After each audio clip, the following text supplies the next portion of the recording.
কুষ্টিয়ার দৌলতপুরে পদ্মা পাড়ে বসে দেশীয় প্রজাতির মাছের হাট। রাতভর জেলেরা পদ্মা নদীতে মাছ ধরে নিয়ে আসে এসব হাটে। নদীর পাড়ে খোলা স্থানে বসা এসব হাটে বছরে কেনাবেচা হয় শত কোটি টাকার। কুষ্টিয়া প্রতিনিধি শরীফুল ইসলামের পাঠানো তথ্য ছবি নিয়ে থাকছে ডেস্ক রিপোর্ট। ভোরের আলো ফোটার আগেই ঘাটে ভিড়ছে জেলেদের নৌকা। হাঁক ডাকে সরগরম মাছের বাজার। ক্রেতা আসছে দূর দূরান্ত থেকেও, কেননা হাটে উঠছে পদ্মার তাজা মাছ।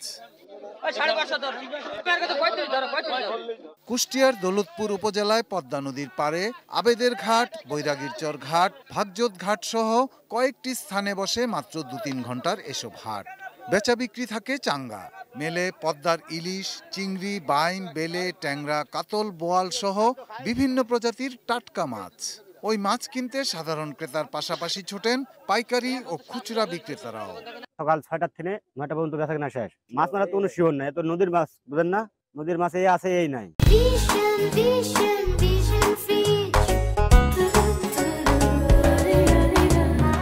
খালি ৩০ টাকা থেকে শুরু করি ১৭০০ টাকা কেজি পর্যন্ত এখানে মাছ আছে। সরাসরি লোক, তারপর দেশের লোক আসি, ব্যাপারী, আপনার খাস খরিদ্দার বিভিন্ন জায়গা থেকে আসে এখান থেকে মাছ কিনে। এখান থেকে মাছ কিনে আমরা হাটে বাজারে বিক্রি করি। আজকে মাছ কিনছি, কাতল মাছ কিনছি, বাসা মাছ কিনছি, বোয়াল মাছ কিনছি, পদ্মা মাছ কিনছি।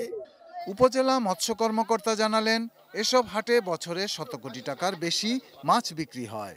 সেখানে শেড সহ বিভিন্ন অবকাঠামো করে দিতে পারলে মাছের বাণিজ্য আরও বাড়বে বলে আশা তাদের।